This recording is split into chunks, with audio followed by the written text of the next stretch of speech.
Fragments of Silicon would not be ceasing distribution of physical podcasts if we had any.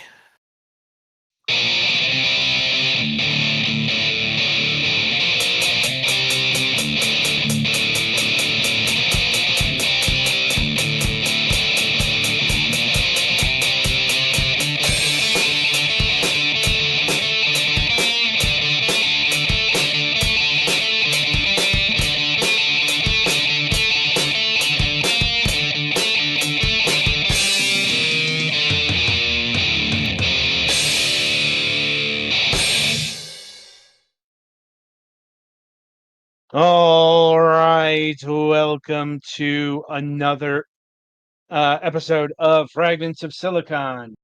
I'm your host, Adam. Joining as always are Petty and Galix. Let us get to the news. Petty, you start things off since you usually have a bunch of grievances to get off your chest. All right. So, over the weekend, my sister is started house sitting a family friend's house because they're going to go see her ailing grandfather. So they are gone for the week, and I've been here taking care of the cats. Usually it's not too bad, except for Wednesdays, because that's trash day, and we also take out take care of the litter boxes, make sure all the trash is picked up. So usually it's not too bad with two people. Just me on my own. Oh god, it sucks. Um. Eddie, So, what? were You you hear me? saying something? Oh, I thought trailed off for a second. But yeah, Okay. I've been taking care of the pets, and it's been a little tiring. Um. I did order the new Digimon Pendulum Keller because it's based off of Digital World Iliad, and the two main Digimon on it are the Lunamon and Chronomon line, which are, my favorite Digimon. So, big shock to absolutely no one who has any idea of my interests. So, unfortunately, I had to order it from Zenin because most of the proxies don't don't ship from Premium Bandai because they're all blocked. Which the only thing I don't like about I mean, they Zenin, make most of these available from Premium Bandai US. for some reason, they have not done that with the Iliad Pendulum. I mean, they probably will. I mean, they might, but they also sometimes don't. Like, not the Toho Brave Pendulum Keller ones, but the ones before it didn't get any English release. But the Toho Braves one did. Yeah. Well, that's what I mean. They've skipped some. So, Was the one before them an actual new thing, or was it just one of the set that has like new paintings on the outer shell? it was the virus, like the other three fields. Oh, okay. Yeah, we didn't get the Virus Buster, Wing Guardian, and Metal Empire ones, which actually kind of sucks because Metal Empire is one of my favorite fields. But that's a story for another time. So yeah, that's been procured. Um, Soul has still gone on his crusade of liking to hit the power switch on my Surge Protector. So if you hear, God damn it, Soul, and I suddenly disappear, you know what happened. He has also decided that my chair is very comfortable. So he has taken after his sisters in liking to, take daddy's chair. Um, as far as just like life news, the air conditioner has started leaking again in the front room, so that's going to be needing to be addressed. It couldn't have happened, on a weekend when both my dad and I are available to actually troubleshoot and or clean the damn thing. It had to happen at 7:30 p.m. on a Wednesday as I'm getting ready for a podcast. There's a joke about stuff always breaking when the supply room isn't open. Oh god. So yeah, that's going to be I'm gonna spend tomorrow taking a look at it. Hopefully it's just a little bit of mildew buildup. Hit it with some vinegar, it'll sort itself out. Worst case this weekend, Dad and I are either pulling it out the wall and taking it out front to hit it with the hose again, or we're just gonna bring the hose around the backside and see if we can blast any of the drain holes clear. Because the problem is it sits it sits on the side of our house, and then our next door neighbor is blocking it from getting decent rainfall on it. So it can't really clean itself very well because there's a house in the way. So sometimes we do have to just take the hose to it to make sure it's, you know, just dirt and stuff doesn't block it up.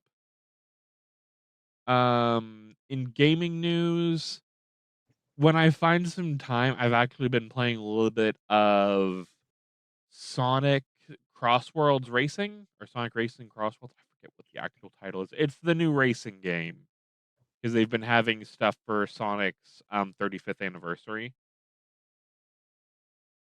Um, and I did see the Steam sale started. I have a couple things in my cart. I want to make sure I get the rest of it. Rest of the stuff I'm looking for before I actually hit the buy button because it's a lot easier to do it once than 8 different orders because, oh, I forgot something. I tend to do it in waves because I don't like to look at the total amounts. I don't have that much I want to get. Right now, there's like 3 things in my cart. And it's basically just DLC for games I play. Like, there's a couple for the new Beyblade game. I think like one of the maps for Power Wash Simulator, just like small things. Like obviously if I was like insert big game here, what shows up on the top? Like Mm. um like No Man's Sky if I wanted to get that, or I was debating getting Monster Hunter Wilds. Because I love me some Monster Hunter. And I'd like to get decent at it before the DLC drops, but that also involves time. Because Monster Hunter, even though I am pretty seasoned at it, it takes a while to learn a new one. Yeah. So that might be something I may look into in the off season. But the big first thing is before I even touch Monster Hunter, I definitely want to get the MSP episode sent out because if I don't, I'm just gonna forget, and then I'm gonna get yelled at by Mac. Yes, yes. Um, he has been. He kept mentioning it at the end of the last MSP season. I know. I also know that life's been pretty hectic. Well, If you've heard, you know, I've seen Max posts about his life. well, not just his, but mine. Yes, I mean, I'm still it's sore from tossing out 400 it's pounds of garbage. So seriously a contest between you two. yeah, I don't want to win. There is no winning here. Insert joke Just about who, Misery Olympics. yeah, just who lost I mean, I the feel most. like you're already winning in spirit because most of your shit isn't your fault. Fair. Yeah, that is a point. No, you're more under the acts of God clause. Yeah. Well, or acts of at least those around me. Yes. But yeah, I want to also try and get back into doing the Friday streams as long as, we get the house, at least relatively clean so it can be appraised and then I don't have to worry about this. And then we can stream I still want to stream Sonic Unleashed for the 35th anniversary cuz It's one of my favorite Sonic games, and I have access to the recompile, so let's play Sonic Unleashed. I'm assuming that's the Xbox 360 one. Um, yeah, that generation. I have the 360 version, which is how I can use the recompile. I literally just pulled the game files off my Xbox, and Well, the recomp launcher was like, "Oh, cool, the Sonic Unleashed files. We can use this." well, it's more, do you have the Wii version? No, I didn't even have a Wii at that point. Mm. I've been I mean, it did debating also getting. come out. It did also come out on the PlayStation 2. I actually got my 360 before I got my a PS2. I got the PS2 later because it was dirt cheap, and the games were dirt Right. cheap. And like my 360 was a Christmas present in like 2008. So, God, my 360 is old. Anyway, memory lane aside, I think that's it for me. Okay. Well, Gulix, you're up, and I assume you have some news this week. A bit, yeah. This past weekend was the local geek convention, and I took time off from work to go and had a pretty good time. Did you meet anybody you'd want to get Uh, for MSP? I didn't do any of. I mean, okay, so Sean Chiplock and Ify Nwadiwe were the big guests, but I Mm, didn't really go to any of the meet and greets because they were both very busy, fair. and I hate standing in lines. We were at a new location this year, actually, and because previous years we'd been in a hotel we outgrew several years ago, but we'd been able to expand into, like, it was near the mall, and we got a tent in the parking lot. This is a bigger hotel, so we were able to do it all in the one building without worrying about fire code problems, which is good.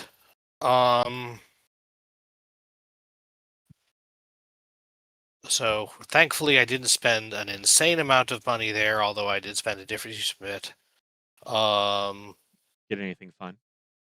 Mostly a couple of Gundam models and RPG books. Ooh, Um, I suppose I might try to. So I got some books from an RPG that was being sold by an actual play group for it. mm. Is That's it based off a regular rule set, or is it just like a custom? it is based off of an actual rule set, though it's a custom, So you're not basically custom by buying one of them, their but it's a scenarios. powered by the apocalypse game. So you're buying you bought a scenario book basically. Huh? You basically bought a scenario book. No, I bought the rule books for that game. Mm. Ah, Uh, there were scenario, but anyway, and I have not. I'm not good at watching that actual plays because they're long right. and I get distracted. And anyway, I was thinking about asking them, but I figured I should probably like watch some of their stuff first. So I'm gonna try and do that, and then maybe contact them. Fair Uh, enough. Because yeah, like I watched I one of their like summaries today. I wish there was more cons in my area so I could see about leveraging the pressability of MSP to get guests. There But aren't any in like Kansas City, or just too far to go to. it's more the too far to go to because I would need to also get a hotel and Fair the enough. hotel. I was driving like 20 minutes every day, although like some of that was Unfortunately navigating for me, parking. KC is over an hour drive, so Okay, so yeah. that would be definitely you get the hotel for the weekend Hmm. area. But yeah, Yeah, this hotel filled up real fast. Plus, I did not want to deal with sleeping not at home within my first like month of using a CPAP machine. So, right. At the same time, my sister and her family were up to visit for the weekend because they were signing for their new house, which is in a rural town like 45 minutes. It's near Augusta, which is the capital of Maine, but that's all it has going for it. Yeah.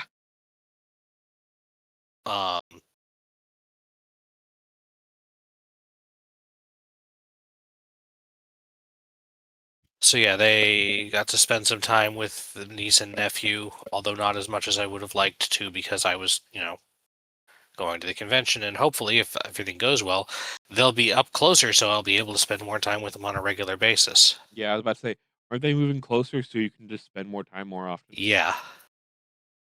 Other than that, I've mostly been trying to fortify myself against the fact that this week is supposed to get really hot, though it hasn't gotten that hot yet, which is good. Even though I know both of you guys are probably going to be bitching at me when I say that it's going to be hot because it's going to be in like the 90s, but I mean, No, that's hot. yeah, no, 90s is hot. yeah, but it's not as hot as it's getting. I mean, yeah, I've been having heat indexes of like 106. So Let's see. I'm cooking. Yeah. And it's, I live in coastal Florida, so it's not just the heat, it's the humidity. Same. Yeah. The highs for the next couple of days are in the low 90s, which is not. I live just off the It's Missouri very River. high It's for like here, 99. and it is also very humid here, so. Anyway, we'll see how that goes. I don't really have any special plans for the 4th of July, and I don't know if we unfortunately have missed 2 weeks of weekend game group. One because all but one of us were at the convention, and one because of just not people weren't available. But hopefully we'll be able to pick that back up soon. Video game wise, I have actually not played much video games over the last week because I was going to the convention a lot, but I did put in a little more time on Mina the Hollower. Oh, another thing, if you are in the Discord, I am making an effort to catch up on my posting pictures and commentary on some of the Gundam and other models I have built, because I had already built a few that I hadn't taken pictures of yet before I went to the convention that had Gunpla workshops on 3 of the days.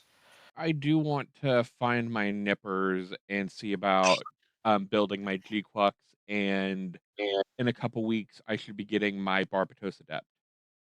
So I have posted write-ups of the Frith Anavata or Anakta. I don't know which way you're supposed to pronounce it. Because some of the Witch for Mercury ones have katakana that are very different from their spellings. And finally did the last Tukabine model that I have until they either make more, or I get and build some of the recolor ones, or I do the second one of the 008 and like painted the dark blue color that I prefer. But yeah, Even though it definitely still has some other design differences that I prefer the other way. Gulix and I have been using some of the more bloggy aspects of the Discord to, I do write-ups of my Digimon decks, and he does write-ups of his Gunpla models. So definitely, if you're interested in that kind of stuff, I mean, if you want like a full descriptive, yeah, or full analytical photograph thing, Dalong is better for that for pretty much all of these. Until I start doing one of my Digimon models, because I don't think Dalong does no, they do the Digimon. It's just under etc. I think. I But want to get a Machine Dramon so bad, but they're so expensive. yeah, I haven't been able to get a Machine Dramon, but I have an Alphamon, a Kaiser Greymon, and an Imperial Dramon in queue. And I'm planning on getting Magna Garurumon when that exists. And then I'll have to decide if I want to get a second copy of Kaiser Greymon and Magna Garurumon because to make Susanomon, because that's how they get you. Oh yeah, no, that's exactly how they get you. I'm shocked they didn't release Orumon by itself to just screw over the Alphamon fans. I don't think the Alphamon even has the Oryuken. Fair. I think it's just Alphamon. I So know if they do release Oryumon, the main thing is that Oryumon cheats a lot more in its transforming into a sword. That's the biggest cheat of be- all time. You're literally just has the Digicore in him and just kind of use a bits of the armor to make the sword. The pommel of the sword is the tip of Oryumon's tail, and the blades of the sword of the Oryuken are its wings, I think, but they're like squashed. And I think some of the hilt actually has some of his like red armor bits, depending Yeah, on but whose yeah, zoom no, you are. it's very much a transformation. It's like the Omega Blade for Imperial Demon Paladin mode. Right. You're not going to get an Omegamon figure that can transform into that, even though it has his head as the pommel and his hips as the crossguard and like his torso as the base of the blade below the part where it gets sharp. You're right. Because it's that stuff, but it's warped into the shape of a sword. Yeah. For plot. Anyway. So yeah, hopefully over the next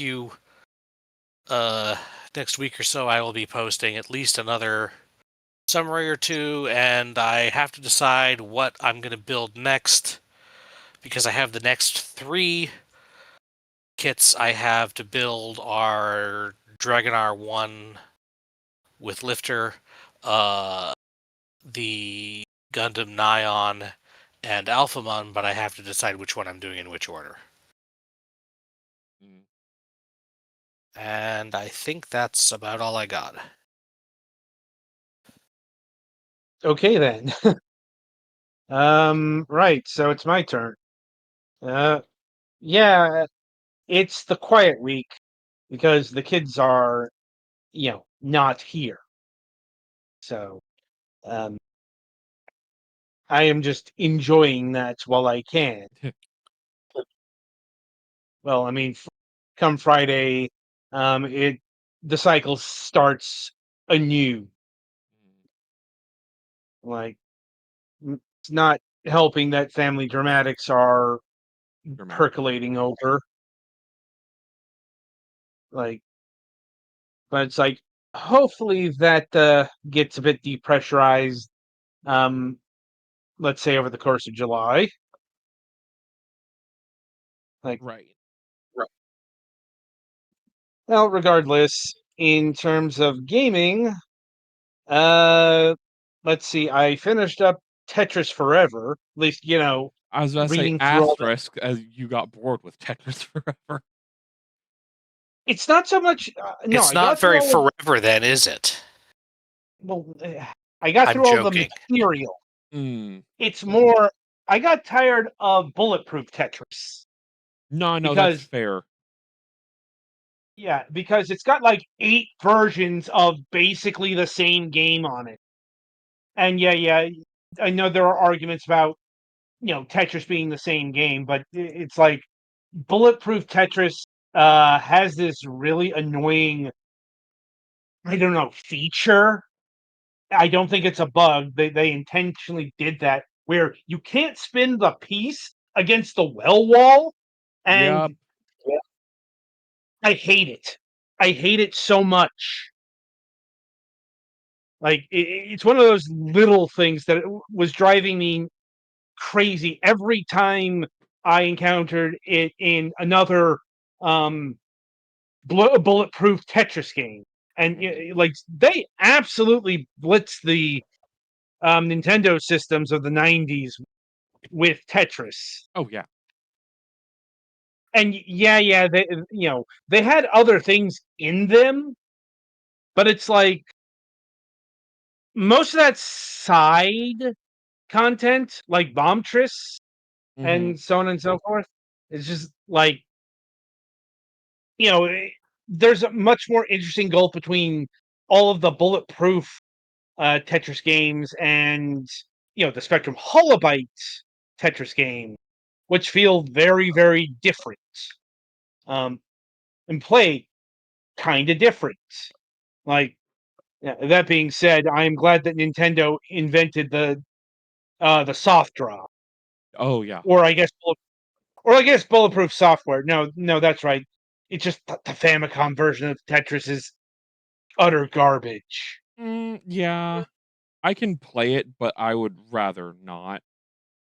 Well, it's like there's no reason to play it because they have, like literally 14 other versions of Tetris here Right. that aren't, even the clunkier earlier versions, like the Academy Soft version and the Electronica 60 version, play decently. Mm-hmm. They're a bit rough because it's just hard drop, but the Famicom version is it's different in a bad way. I'm like, regardless, I have moved on to other things. I am now playing Cuphead. Now, one of those finally getting around to this game. Mm-hmm. And yeah, not surprisingly, it's good. Yeah. Shocker. Um, and I've also loaded up Grid Auto Sport. Oh, the I don't know racing how. game. I was about to be like, Yeah, oh, wait a second. I've heard of that for a second. Like, oh yeah, I know that. It's not quite a yeah, it's sim like racer, but it's a little more in depth than your typical arcade racer, right? yes, It was which that is weird why middle ground one, yeah. I think they call it like sim arcade racing. Something like that. So, They've bounced between like several different names. but it's like it's definitely realistic enough where if I remember correctly, they have like a ton of safeties on Right. initially. Um, but it's also like I don't know how much of this I'm going to play because um, sim racers I've never been able to really get into. Right. Like, but no, regardless, I've got ample other things to play. Um, I've been also playing the games for review. Um, More on that on Sunday in both cases because there's a lot to talk about. But with that in mind, merrily we shall roll along to the interview portion of the broadcast. And joining us this week is Martin Binfield of Abandoned Sheep. Hello. Greetings. How are you doing today? Yeah, I'm not too bad. I went to a launch party last night of a fellow Brisbane-based game called Memento that was really fun. And so Hmm. my head is a little fuzzy today. But aside from that, I'm doing all good. Good to hear. Good to hear.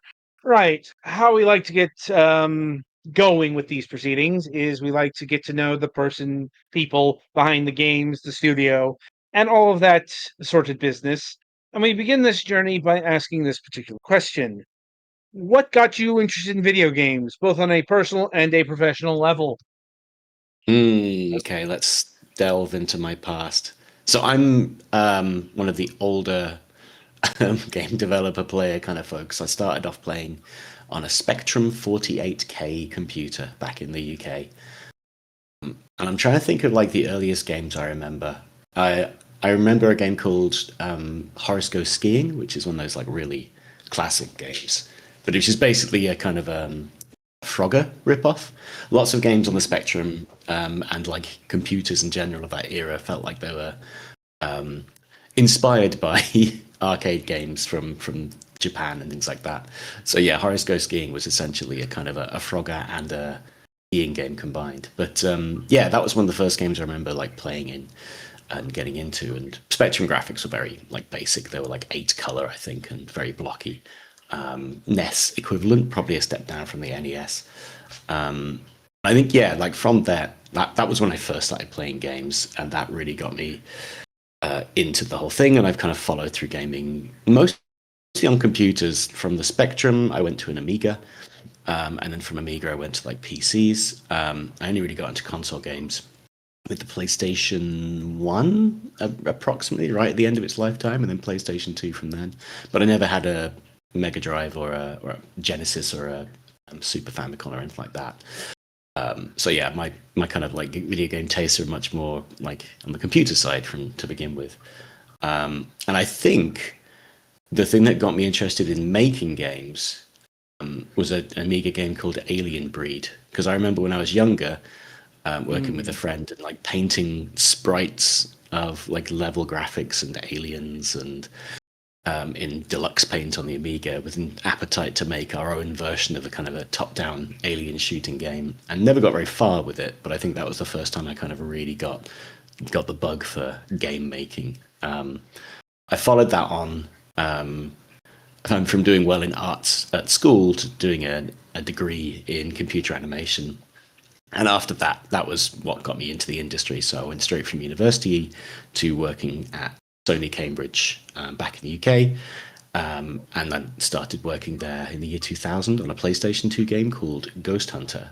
So yeah, I remember at the time, like a bunch of my cohort from the university, a lot of people went into film effects and stuff, and a bunch of people went into video games. There kind of seemed to be a bit of a division there in terms of whether you used your computer graphic skills for films or games. So yeah, I very quickly was like, I want to work in games. So yeah, that's where that came from.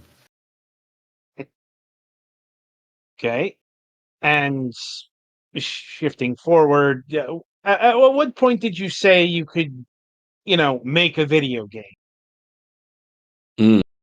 I guess that's an interesting question because it took I started my career in 2000 and only really started making my own game in 2018. So it took a long time. For a lot of my time working in games, I've just been an animator, as part of a team without really a full understanding or grasp of like game making in total.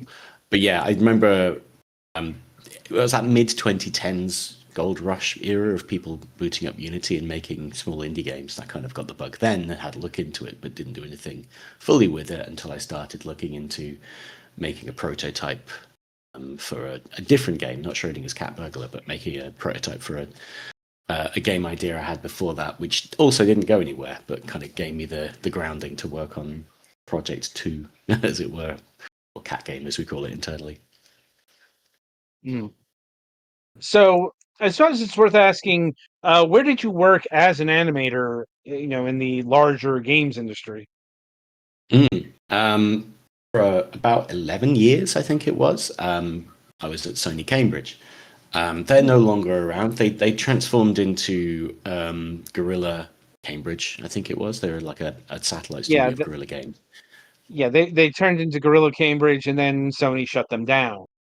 Yeah, that's an interesting one because like when I first joined the games industry, there was a number of Sony UK studios. There was Liverpool, Leeds, and there were 2 studios in London, and now they're all gone. Like it's so strange to sort of see the landscape change that much in a relatively short amount of time. But yeah, so I joined straight away at Sony Cambridge, and I was working, as I said, on a game called Ghost Hunter, and that was my first released game. I joined that pretty early, I think, and I joined it as just an artist with no particular specialization. And on that project, I worked on character models and character animation and environment modeling, and did some cutscene directing, and sort of did a bit of everything.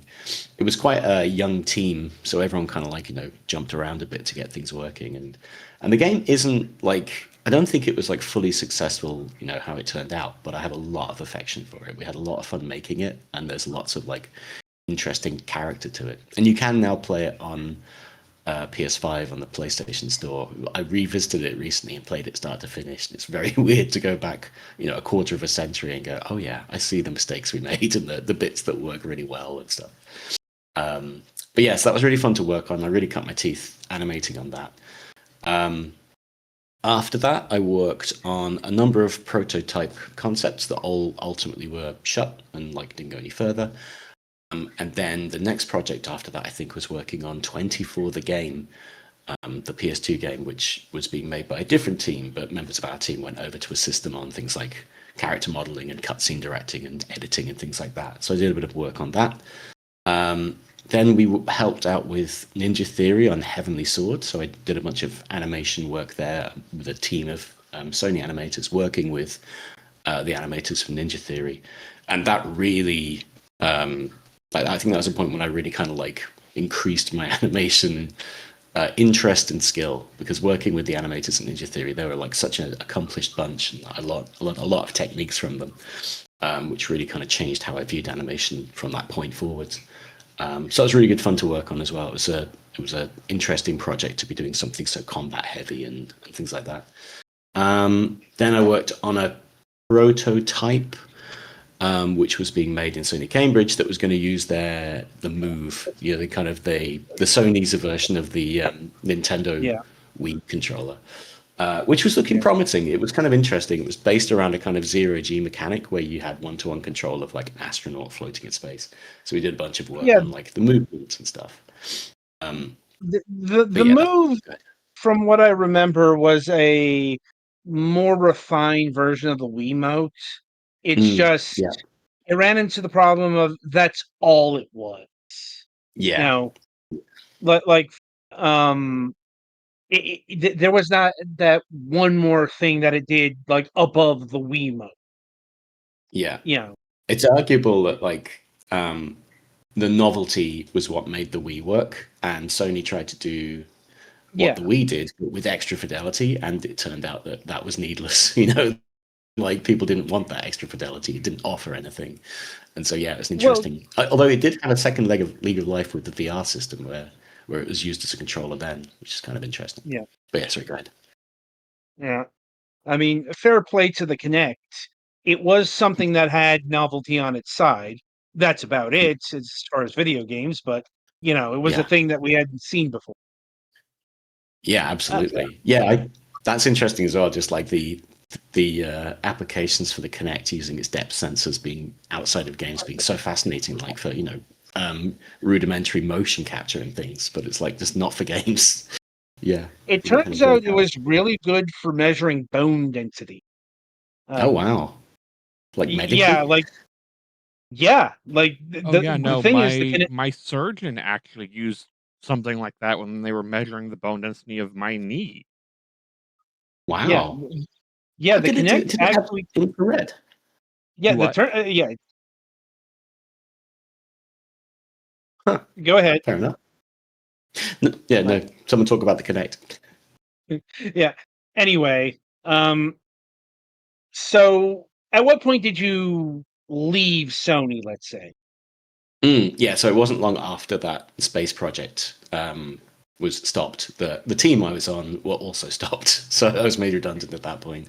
And it was one of those things where I didn't begrudge them that, partially because when you get made redundant, you get a payout. So I had a kind of financial cushion for whatever came next. But it was kind of sad to leave the studio. But also, I'd been working there my entire career at that point, and I definitely had that sort of thing, which I guess people get when they work anywhere for a long time, where you feel like you can't leave because you've like sunk so much of yourself into there. You don't know if you can even cut it in a different studio. So it worked really well for me to be kicked out the door, essentially, kicked out of the nest, because it was not long after that I started working with a small indie game studio called Mode 7, who made Frozen Synapse and games of that ilk, and I joined them to work on Frozen Cortex, which was the robotic turn-based simultaneous strategy American football game.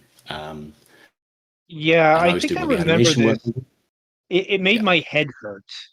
Yeah, fair enough. I have deep respect for Ian, who is the designer and programmer on those things, for coming up with such a complex and deep, really playable game mechanic system. But I'm no good at them. I'm not strategic enough to make it in those kind of games. But yeah. But that was a great fun project to work on. Also, that was first time working with Ian, but Paul Kilduff Taylor, who is still works at Mode 7. I've known him for a number of years before that point, so it was kind of fun to work with a friend, essentially. So worked on that game for a few years. Did a bunch of robotic violence animations. We worked on as Ian and I worked.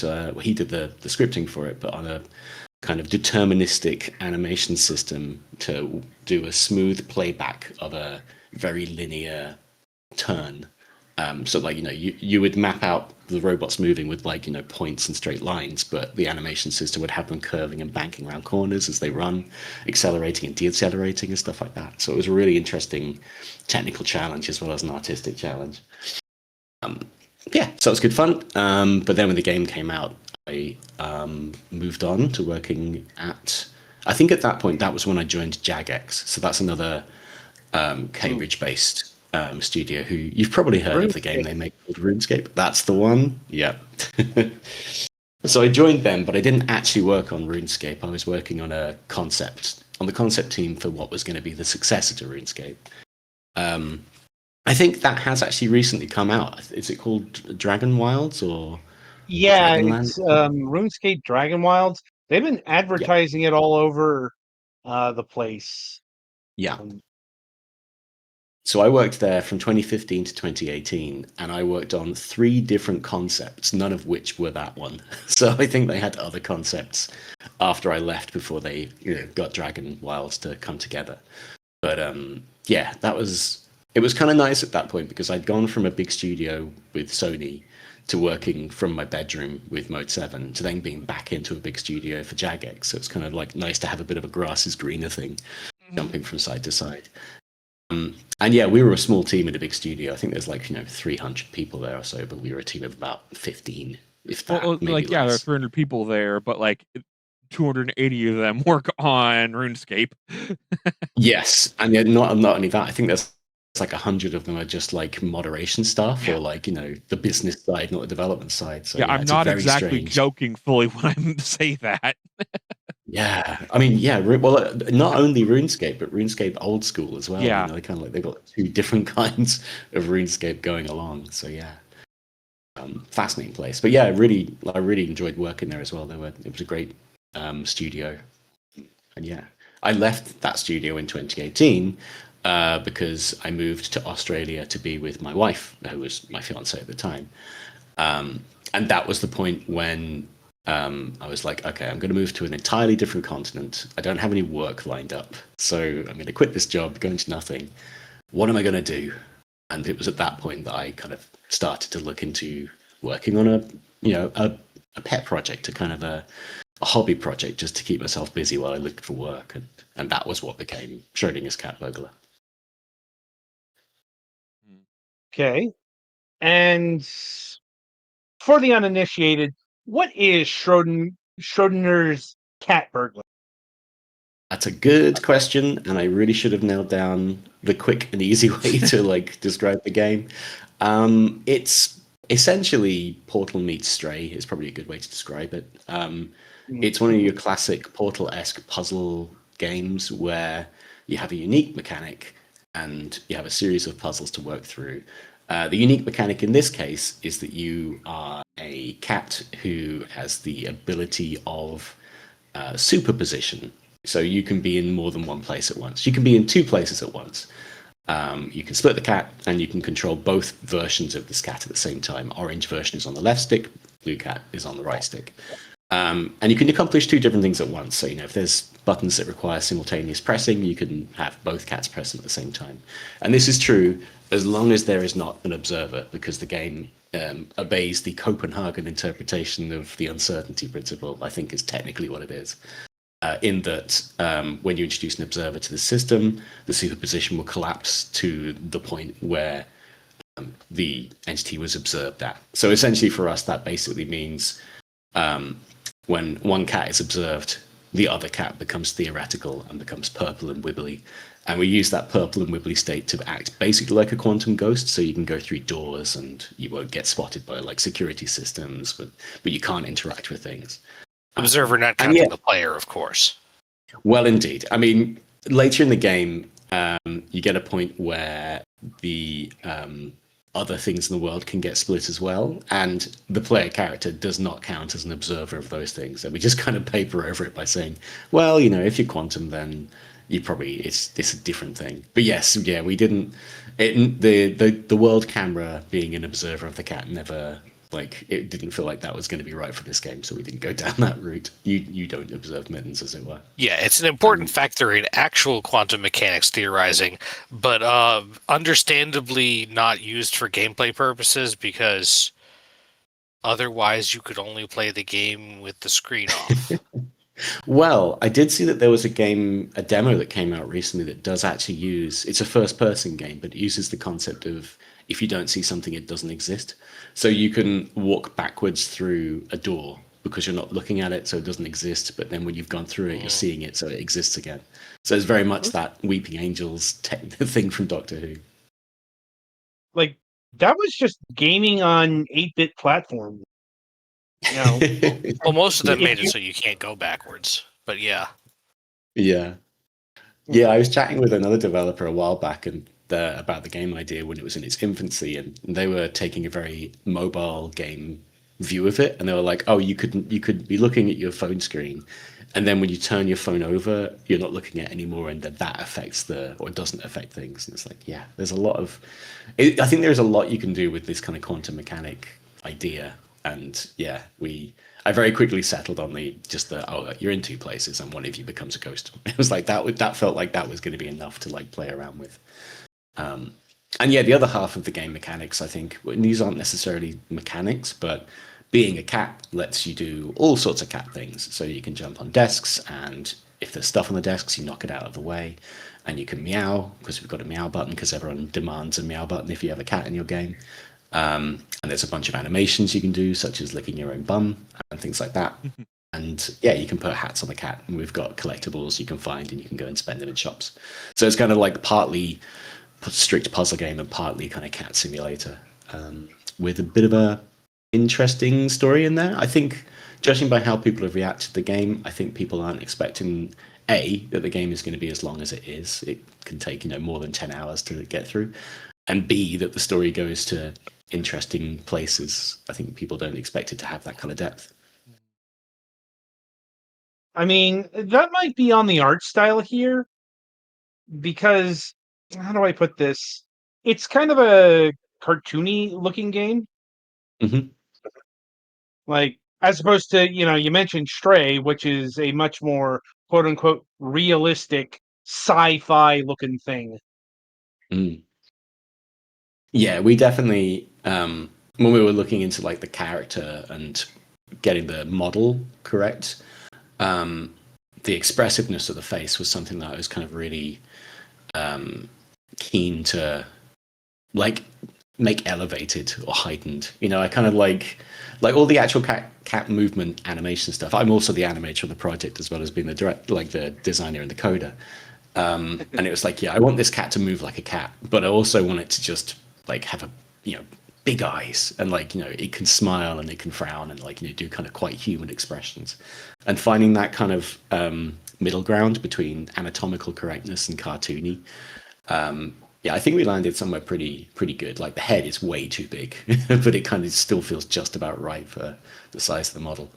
And yeah, the world it's in, I think it's arguably it's around about PS3 level, I guess, in terms of fidelity. We're not like Stray's environment work is just stunning.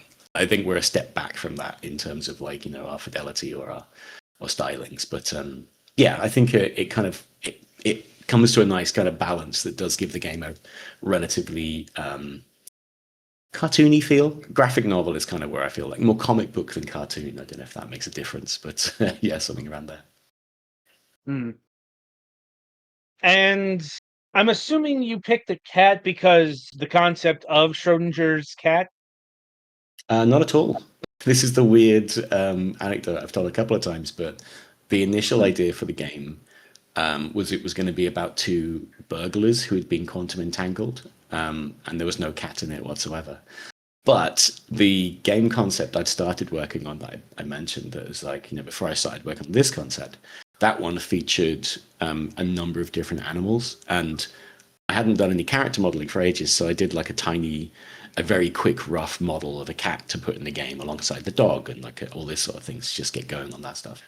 And when I was working on this concept, I thought for efficiency, I should just use this cat model from the other concept, so I've got a character in the world.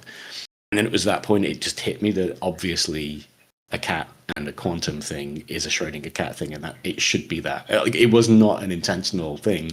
It was just like, it just suddenly struck me that this is the obvious correct thing to do. So yeah, initially no cats in it whatsoever.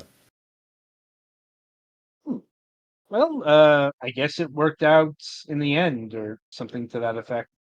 I think so, yeah. Well, that also does beg in the question: have you, or do you presently own a cat or cats? Yes. 2 cats. I didn't have them when I started working on this game, but we've accrued them since since the dawn of the project. Neither of which is an orange cat. So like one is a brown tabby, and one is a little black cat with a white spot on her chest. So they are not like direct analogs into the game, but they have been useful for like reference, just seeing how they run around and how they act and like chase the tail and things like that. But yeah, they weren't the actual direct inspiration for the game. If anything, they were inspired by Mittens from the game, I think. And another question I've been wondering is, was there ever a desire to anthropomorphize Mittens here?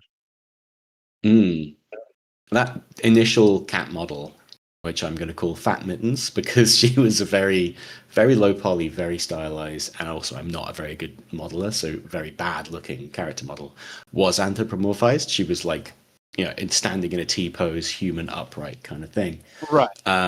And that was that does actually lead to an interesting question about this game, because like the initial concept for the game wasn't really a puzzle game. It was more of a kind of stealth game with a puzzle mechanic. The idea that kind of got me really into it was this thing about a stealth game where being seen would be a benefit, not a kind of a drawback. And so the idea of like, oh, okay, there'll be cameras in the world and they will trigger alarms, but if they see you, that will allow you to become theoretical in the other location and like sneak through things.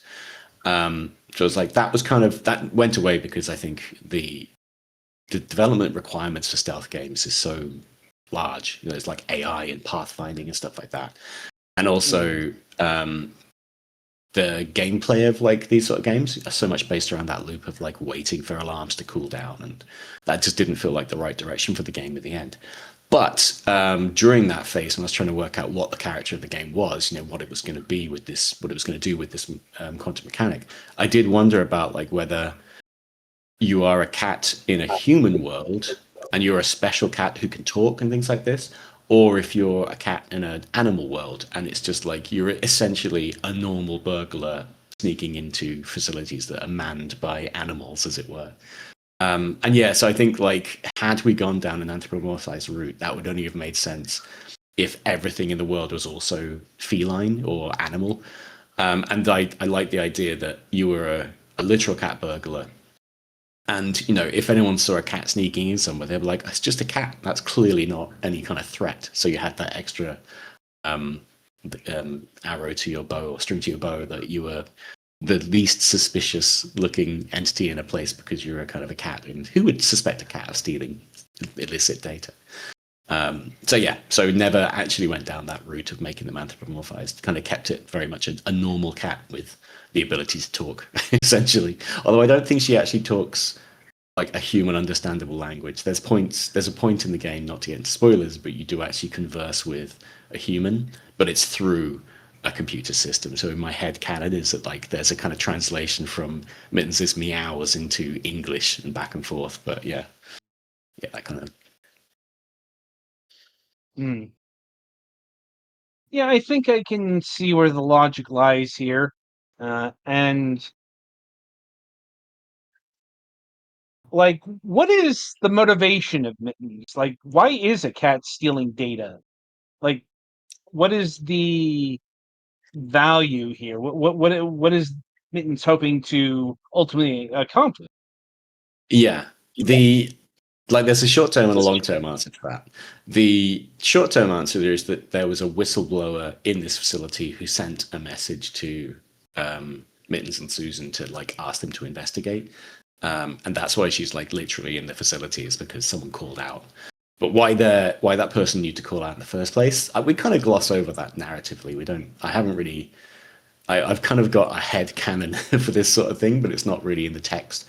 But like I was trying to think, how did Mittens and Susan even meet in the first place? Because Susan, I should probably clarify, is your hedgehog friend, who is essentially your guy in the chair in this, kind of like your handler. And like my thoughts were, I was thinking this series like, I kind of feel like maybe Mittens was a kind of a rough street cat, and she tries to steal from this hedgehog, but the hedgehog catches her stealing and decides to embark on a life of crime. And I realized that's just Nathan Drake's backstory with Sully from Uncharted, and I was like, well, that'll do. So I think, yeah, it basically the setup for this is essentially Uncharted but with animals. And I kind of feel like they've just got a kind of an underground presence in this world for kind of like the A-Team, where if you know how to get in contact with them, you can contact them for essentially grey hat or white hat hacking and corporate espionage, and they're there to like they're kind of a Robin Hood kind of situation of like they'll take down the targets that are doing wrong in the world, so they can still be sneaky burglars on the wrong side of the law, but they're doing it with their hearts in the right place, essentially. And how did you go about constructing the puzzles for this game?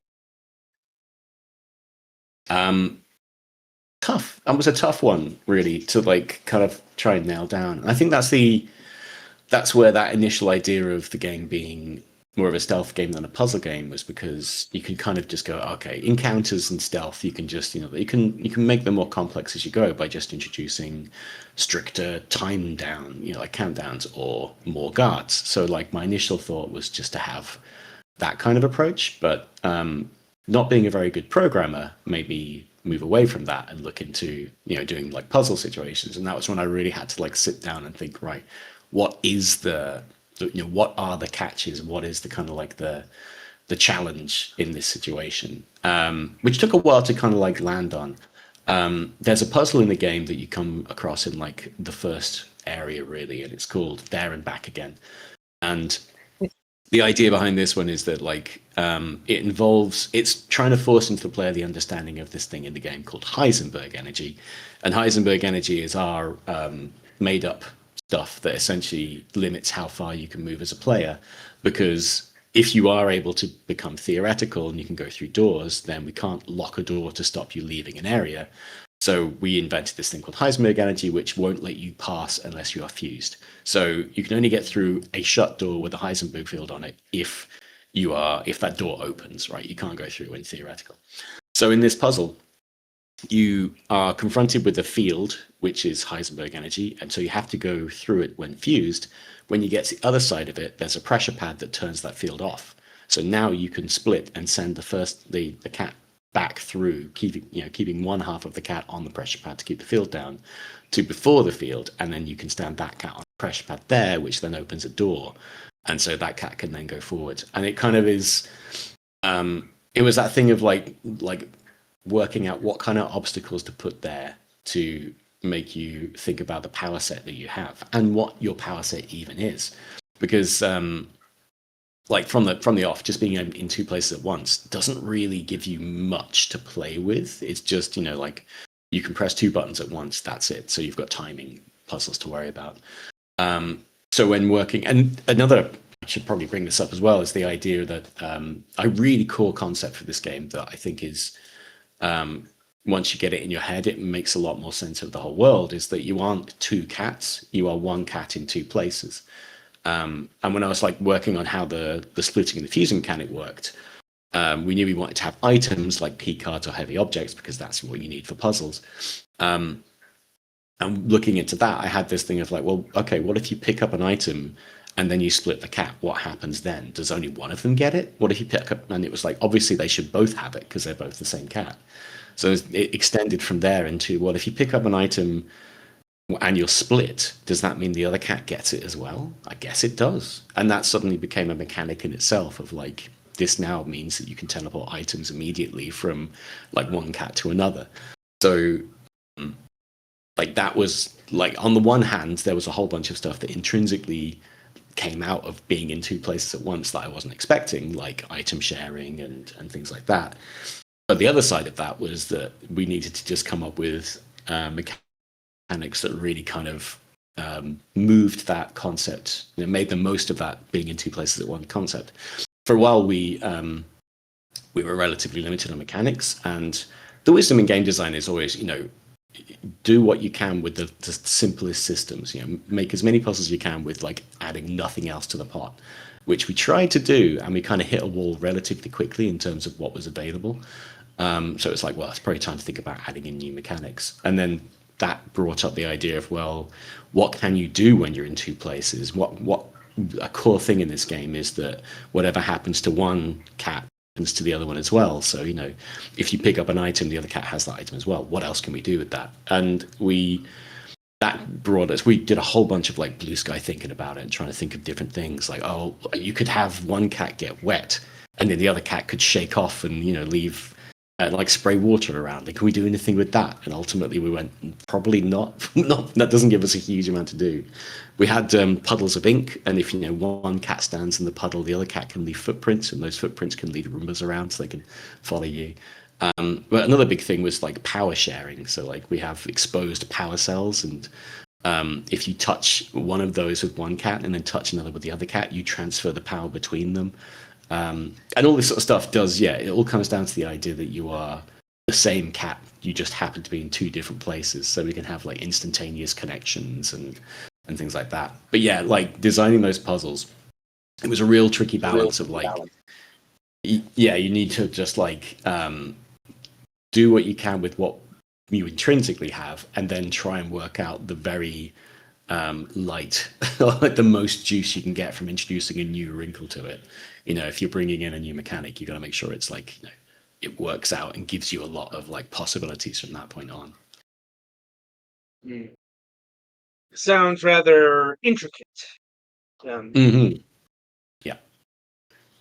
It is always interesting to hear about the game concepts you discovered along the way, so to speak. That being said, how long did it take for you to fully make this game? I mean, as I said, I started on it in 2018, so the maths tells you nearly a decade, like 8 years. But that's right. Mostly. Okay. Yeah, it's like we have found that sometimes that means a lot of conceptualizing or prototyping versus like developing. That is to say, like sometimes people work on smaller projects, game jam projects, before they get to the actual development of the actual game. Yeah.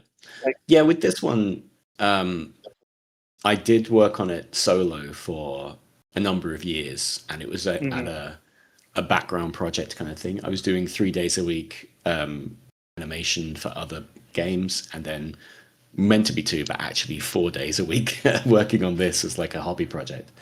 And it was like fully unfunded, just a thing that I was toying with until around the end of 2021, when I was talking to a group. It was called Astrofund at the time. I think that's changed a number of ways over the years, and they're now Astrological as a separate publisher. But at the time, it was like an indie fund kind of thing specifically for puzzle games. And I spoke to them at the time and pitched the game to them, and I was aiming for just their fellowship, just to kind of keep me supported while I worked on it. But they came back and said, we think this is really strong. We just want to, invest essentially and get you to production. So it was like, okay, at that point, that was when it became like a full thing, like an actual business proposition, an actual game, a product sort of thing. Around that time, I think it was not long after that, that I grew the team. I had a couple of contractors doing small bits of work, but then ultimately found that I needed essentially an artist to join the team, someone to do the environment art and all this sort of stuff. And found a guy called Andrew Zygmunt, who is the other employee of Abandoned Sheep. So he joined the game then, back in 2022, as an artist. And at that time, the game was viewed from above. It was very much a simple top-down kind of game. And we were working on the idea that, you would be viewing the whole world from above. The camera would just be, looking from above, and it was quite a simple kind of concept. And sometime around mid 2022,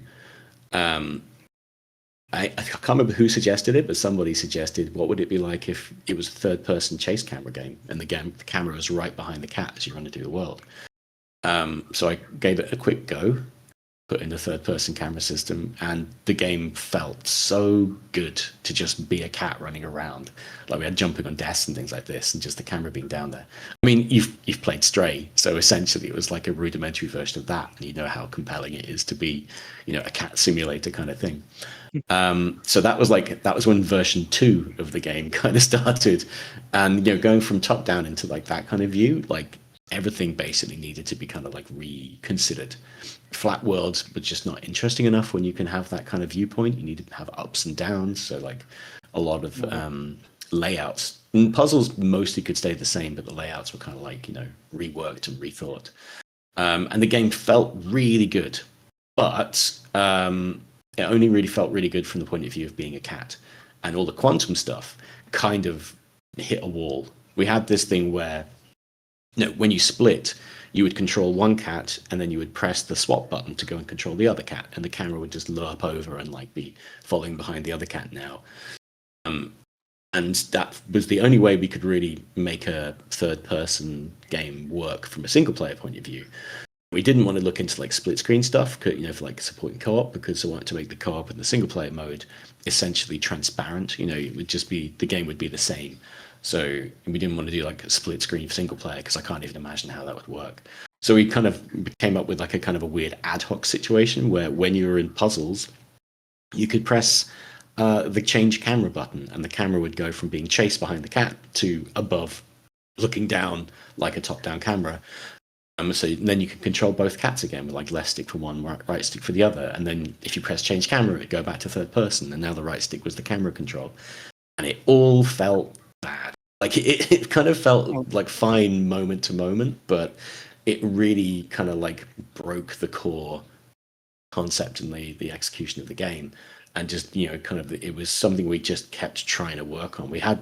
We made it so that when you were fused, it was third person, and then when you split the cats, the camera kind of drifted up into like an out-of-body experience, and you would then be in top-down mode, and it was frustrating because sometimes you want to see the world from above when you were a fused cat, and other times you'd want to see it from third person when you were split. So yeah, that was a kind of point where the project, which had been like, we had a plan for, I think the initial launch date was 2023 or 2024. And it was like, the idea was we would be hitting that, but then third person mode made the game so much more commercial and enjoyable that pushed the timeline out. But then the intrinsic issues from that change came up as well, and things ground to a halt a bit. We had to do a lot of soul searching. We were like, I don't know what we can do to like make this work.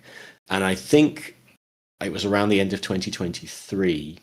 I was talking with a fellow developer friend, shown in the game, and he was like, yeah, it isn't quite working. Have you considered a side camera? And I was like, I cannot believe I didn't think of this a year or two ago. Like that just fixes everything. Like it lets you have twin stick control, but you still have that height and depth, and essentially like, the camera system from Little Nightmares. And it was like, just that conversation was like, I've got to prototype this now, because I think this is just going to make the project work. And so I gave myself a week. I got a system for cameras, in like camera bounds in rooms going, and I showed it to my wife, and my wife is extremely good at sanity checking me. And when I first mentioned this camera idea, she said, absolutely not. Do not do this. You've got to get this game finished. You can't pivot again. And when she relented to, okay, well, if you show me it working and it works, then yeah, fair enough. But, this is such a risk. And so when I got this system working and showed it to her, she went, I hate to say this, but yes, this does make the game better and you should do this. And I was like, right, that's my permission. So yeah, that was when version 3 of the game started, which is the one you see now, which is what the game is, which was you take the camera control out of players' hands, but you still give them that sense of being a cat in a world. And yeah, that's when it came alive. And what about the music? How was the music handled in this game? So for a long time, I thought I would do the music myself because I've done music as a hobby. But then I realized that, there's only so many plates that one can spin And when you're doing like the animation, the programming, the design, the business, everything else, it's like probably best get someone else.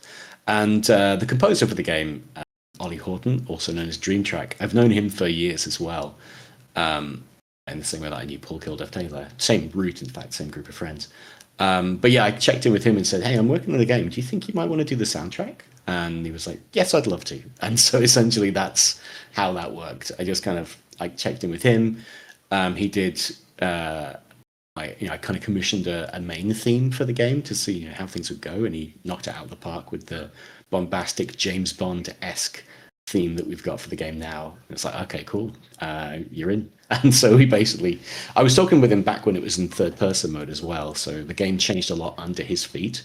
I don't think we ever really threw out any of the music that he made, but his cadence was relatively slow in terms of like working on the game, but then ramped up towards the end when everything was kind of really set in stone. And this is his first time doing like a game soundtrack of his own. He'd collaborated with others on different soundtracks, but yeah, he was really keen to get his teeth into like what it is to write a soundtrack for a game and all the technical side as well. He jumped into Fmod and was like laying down individual sounds in tracks and like looking into how they could be dynamically changed as you move through a level and stuff. So, and we do have we didn't go as deep as I thought we would in terms of dynamic music system, but when you enter a puzzle, the music calms down and takes out all the drums and lets you think. As you move through that puzzle and get closer to the completion of it, like stages wise, the music will kind of build up to kind of give you that kind of subtle confirmation that you're going on the right lines. In levels, in the main area, it's kind of dramatic pumping music, but if you move into the side areas, we drop it down into a kind of thinky version, so you kind of get that sense of being off on a side quest, as it were. And yeah, just like thematically, content-wise, the kind of genres that he put into the soundtrack they cover a wide range. They go from your Mission Impossible style espionage, infiltration music into kind of overt sci-fi and kind of Kraftwerk inspired things, and then we've got some very dancey stuff for the later stages in the game where it gets really kind of industrial and kind of powerful stuff. So I'm a big fan of Ollie's anyway, so it's a dream come true to have him do the music for my own game. Quite. And so the game's been out for about 2 months now. How has it been faring on the marketplace so far? It's done good. We've like the big ticket that I'm gonna crow about until the end of my days is that we have a 98% positive, overwhelmingly positive reviews on Steam, which I never dreamed that we would get to. Like I all the way through working through this, I had no idea if it would be a good game, which I think is how it is for everyone. And then seeing all the reviews coming in with people saying, "Yes, I love this," has been like so gratifying to see. So yeah, I'm ecstatic on that front. And we released the game solo. We had launch support from Acorn Games and the Indie EXP. And we've had like support from Screen Queensland and Screen Australia and like all these sort of things. So we're not like we didn't just do it off our own backs. We've had a lot of support, but we didn't have like a big publisher name pushing us and like getting people to review the game has been a little bit of a challenge. We haven't had IGN or Kotaku or anyone like take any interest in the games, which is understandable when every week 5 AAA games come out. We were initially going to be launching in April, but our launch date was going to be the same as Pragmata, Gecko Gods, Mouse PI, Dose of Divas. It was like, oh my god, it's so packed. So we moved to a little later. Kind of like why people aren't dropping in November for obvious reasons. Yeah, I had a friend make a game, and they were trying to make their game launch date the same day as Silksong, on the grounds that there would be 2 games coming out on that day. I don't think that worked in the end, but yeah, no, absolutely. But yeah, and like terms of the idea there is a counter program, but you have to be so different than the thing coming out that like I think there's a Barbie game coming out near GTA 5 just for the lulz. Barbie collection. Yeah, but But yeah, I saw some jokes about that. The Mm. one game that's not afraid to release around GTA, but the principle does apply here. It's like because Yes. and really that was behind the whole Barbenheimer meme. Mm. These are like polar opposites in terms of demographics and appeals and all that stuff. Yeah. So, So I remember but when Animal Crossing and Doom Eternal came out on the same day, and everyone loved that. It's like these yeah, are not treading on each other's toes at all. These are complementary. right. Um, anyway, so I think you've mentioned that this game is out on the PC and Steam platform. Yeah. Any plans to do Nintendo Switch, Xbox, mobile? Yeah, we are planning consoles. Like that's just beginning now, essentially, now that the dust has settled a bit. And we did some post-launch support for the game as well. So we put in a load of patches for the bugs that had sneaked in, and also added in some quality of life features. Like one of the ones that I was surprised that I didn't think of before was a volume slider for like really annoying sounds. Essentially, we've got like sirens and sounds that just drone on, and it's like we put them on a separate slider so you can turn them down without turning down the game sounds. And it's like, yeah, that's pretty handy. And we've also added in a whole new customization slot for things on your back, so you can have like a little cowboy riding on the back of the cat and things like this. So that was very important work, but that's now kind of like in the bag. So yeah, console conversions are next, and I totally think I always was aiming for Switch. Like even like the game mechanic itself and the way that you can just snap the controllers off the side of the Switch and go from both of them being one player to one controller each for two player is like a direct mesh with how the concept of the game works. Well, and that's So kind of like how I if play not, with my sister sometimes. Is I'll just pass her a Joy-Con and see if she wants to play something. You yeah, know. exactly, yeah. Like you can even it's kind of a two-player game if you just two people hold the control pad at the same time, right? You just have a stick each. But yeah, like if not Switch 1, definitely Switch 2. Like we definitely want to get on that as well. PlayStation also. I think technically we could do mobile. I think one of the support team got it running on an NVIDIA Shield. I don't know what that says about getting it running on mobile, but it would have to be on What version of joysticks the and stuff. Shield? That's a good question, and I'm not able to answer that. I don't know Because which one they used it on. if it was like one of the newer ones, you should be fine to get it on most any phone.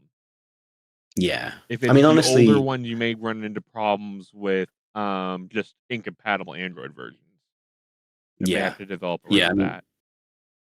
we're currently in Unity version 2022.3, and I think we'd need to be bringing it up to version 6 anyway. Like, we locked the engine a little while back and didn't change when new versions came out. But I don't think there's anything in our game that would clash with updates to engines and stuff like that. Right. You don't Yeah, think we are. that's the important thing. Why is Yeah. everything broken? Yeah, well, yeah, that was why we didn't upgrade the engine as well. It was like I didn't want to do that, and then the whole project was like ground to a halt. And then suddenly 8 months more of development as you're beating your head against a wall. Yeah, you know what? When you've done 8 years, why not just go for the round 10? 2 years extra development. But yeah, but what was I gonna say? Yeah, no, we're running on Steam Deck. We got the Steam Deck green tick, and their assessment was it gets up to like 54 frames a second, which I think bodes well for when we crunch it down to like mobile platforms or Switch platforms. I think it will be. We're not a super taxing game, so yeah, hopefully we with that and with reduced texture resolution and probably dividing levels in half and extra load zones, I don't think we're going to be too hard to get running on them. And yeah, basically, if we can get it on every system, then great. Definitely PlayStation. I've just signed up on the PlayStation Partners thing. Xbox depends on what Xbox looks like in a couple of days, or like a month. But there's an appetite to just be on all consoles. So, but no particular like plans to or not to front yet. All right then. I suppose my final question at this stage is: can you tell us anything about Game 2? Let's see. So I'm not going to spoil anything, but at the end of the credits, and it's kind of like this is just a nod to the spy James Bond equivalent. But right at the end of the credits, we have the line "Mittens and Susan will return," which is just what they put on the end of every James Bond movie credits. But the game does end on a cliffhanger, and I do have a desire to continue the adventures of these characters. I will be looking into Project 2 soon. So this is the weird thing, like. I think a lot of people, when they're working on the project, they have 2 or 3 side projects just to go and like play around with on the, to like refresh their brain. I have not had that for the entire 8 years of this game. This has been my like sole focus. And so the idea of a new project is kind of an interesting one. And I haven't started one yet, but I've got ideas for what I'd like it to be. But I will say no more. But I think it will feature the characters that we have from this game, but it may not be in the same context as we see them right now. Sounds tantalizing. That's the intention. Indeed. Right. So I'm going to see if my colleagues here have any further questions for you. I guess as a joke, have you thought about adding any more skins for the cat, or is that just another time type thing?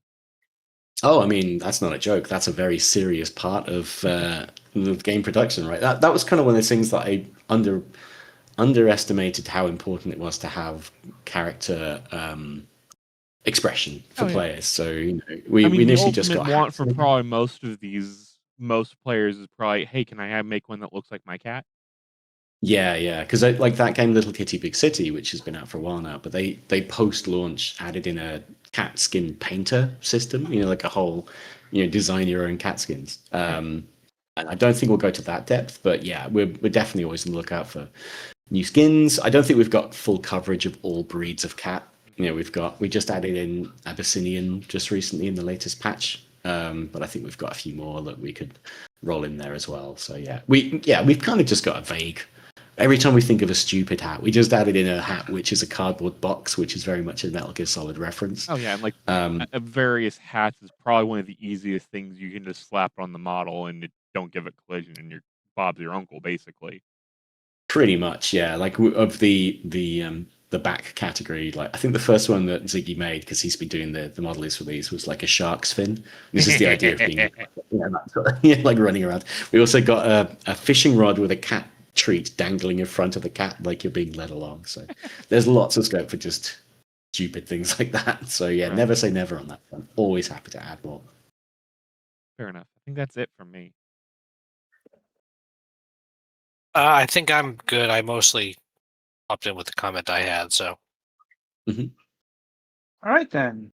So, Martin, I want to thank you for being on our program this week and telling us all about your game. It's been a very enlightening conversation. Brilliant. And yeah, that's been my pleasure. Thank you. hopefully it doesn't take 8 years for you to reappear on our program. I hope not. I'm aiming for a shorter turnaround for the next project. Okay. In the meantime, the game is Schrodinger's Burglar. There's a bit of a mouthful there. Like, yeah.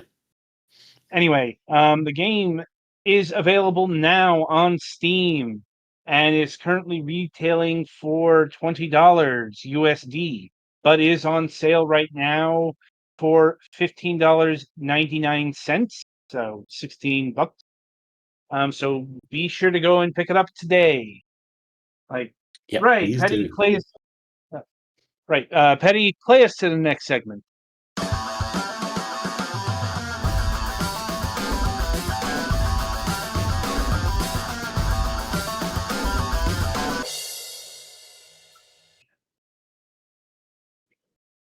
All right, so welcome to the topic of discussion. And oh boy, would the video game industry please stop giving us new things to talk about? Literally, I woke up to this morning to, Sony being Sony. Yeah, and that's what we got to talk about now. Because next week, oh boy, Next I week, already shit's know hit what the fan at a certain green box. Yeah, I'm like, we've actually gotten a date for it. Apparently the layoffs at Xbox are going to start happening July 6th. And we were Yep. going to talk about that preemptively this week. No, we were going to be talking about the Rampocalypse, Yeah. but Oh, now we right, have to, that. Well, this but is now more we have, specifically video game. Yeah. This yes, is the death of physical. yes. Because in case you haven't missed the news, Sony has announced that in 2028 they are going to go discless. Yeah. That is, they're just going to stop producing discs. Yeah. No more Which, Blu-ray. Well, no more PlayStation 5 Blu-rays. I know technically the Xbox uses Blu-rays, and there's rumors, but there's no confirmation yet from Microsoft of Project Helix being discless.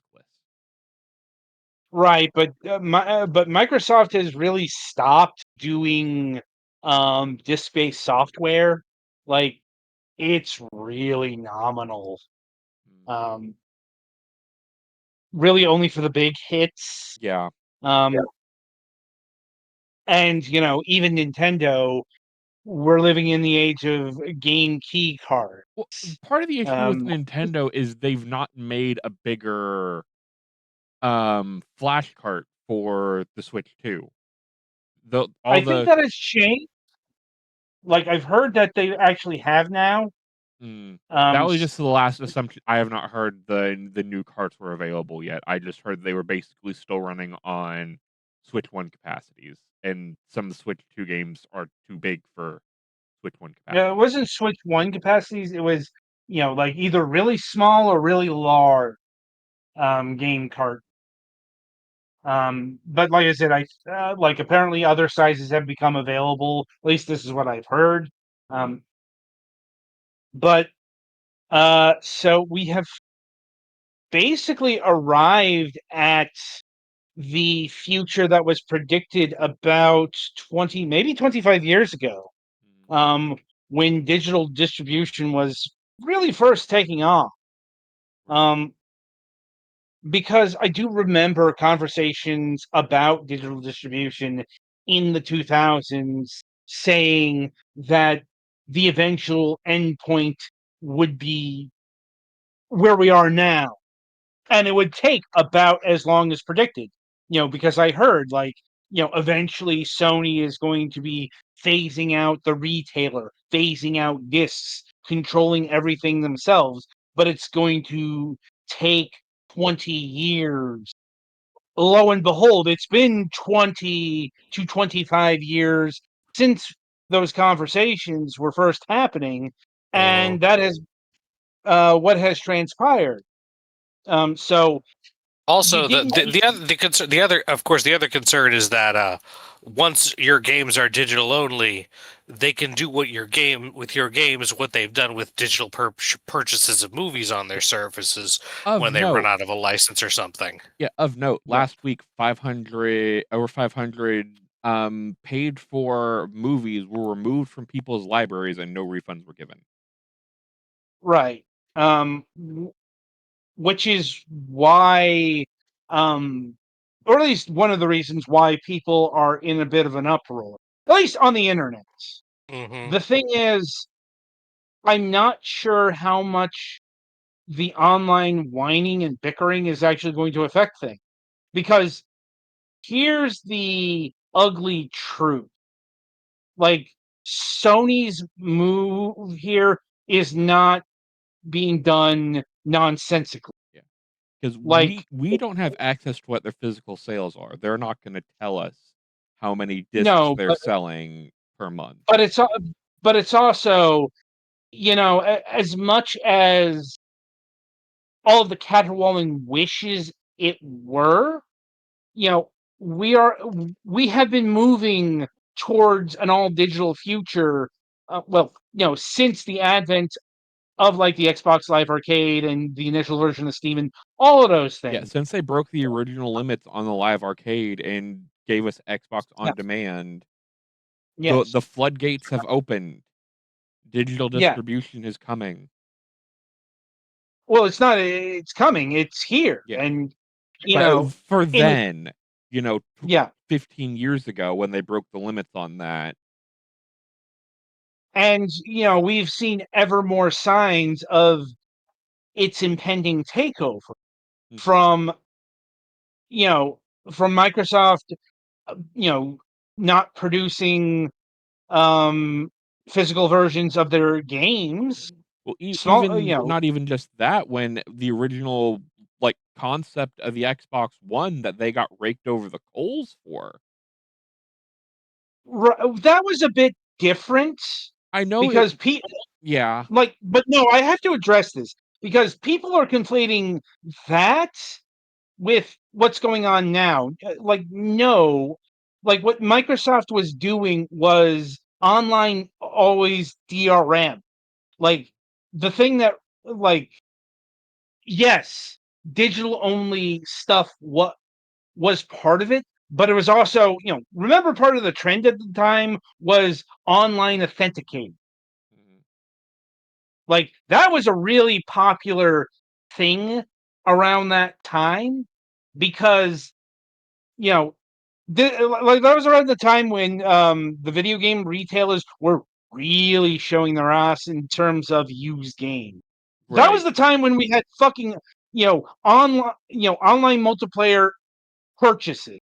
Like you had, like, if you bought a used game, you had to buy the multiplayer for fucking $5-10. Or remember Rage, where you had to purchase the like extra thing to use the like sewer, like I think it was sewer fast travel or whatever. Yeah, yeah. It's just there was a lot of that bullshit going on here, and it's just, and once again, like, people have been referencing the original PlayStation 4 E3 2013 video. Yeah, that was 13 years ago, people. Mhm. I'm sorry it's not 2013 anymore, but time and tastes have changed. Mhm. People have gotten used to the idea and prefer the convenience of digital games to physical media, especially as bandwidth and infrastructure has improved. I mean, the only thing I don't like about digital is I can't, you know, trade games with friends. I can't share them. They're stuck in my library. If I want somebody like one of my friends to play them, or give it a try, I have to either bring my console with me or bring my login and then go through all the steps because the Xbox has a limited amount of times you can sign in on a system per year and then you're just locked out. It also has significant issues for, people who don't have reliable internet access. Yeah. Yeah, it's gotten Right. better since the Xbox One debacle, but it's still not Yeah. 100% total high speed bandwidth for even just the entire country, let alone, outside the US. Yes, like there are certainly concerns about this. These are the same concerns that have come up time and again. But it's unfortunate that the Overton window on this has moved to where, yes, there has been a virulent backlash on social media, but it's also, Sony clearly feels fine and well enough that it's not going to actually hurt their sales. Yeah, Now, because maybe they're mistaken. it really depends on how much their physical sales are. If they're Yeah, barely making 100,000 physical sales a month, it's not worth it to keep printing discs and keep putting those expensive it, Blu-ray drives in new I consoles. will say, yeah, I will say it is a bit unusual that they're doing this with the PlayStation 5 generation. Like, you've The still got a, PS5, the new ones, the new Slim and the Pro default do not come with disk drives. they still have disk drive. They are There's still a optional significant, accessories. my point is, there's still disk drives Yeah. in this thing. Oh yeah, and it You still know, has the protocols to ask for a disk drive. But they are yeah. slowly weaning people off that by either have to buy the disc My drive bundled or buy it separately. my point is, you'd think they would have done this with the PlayStation 6, which would presumably be digital only. Mm-hmm. And again, we don't I'm even like, fully know. It could still have the disc drive to keep backwards compatibility, but just no yeah, new games are being printed on it, or at least after 2028. okay. That being said, um, so there's a bit of a people have been dragging out the old chestnut of the preservation argument when Which it is a comes to very these sort of valid things. argument, honestly. Yes, but also no.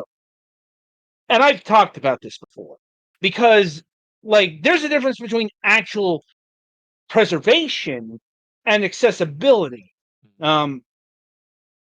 What we're talking about here, ultimately, is the ability to access, your, let's say, your PlayStation 6 digital library 10 years from when it launches, or Mhm. 15 years. I And guess this is 20 because end of this year they are ending the PS3 support, so that's no, Hmm?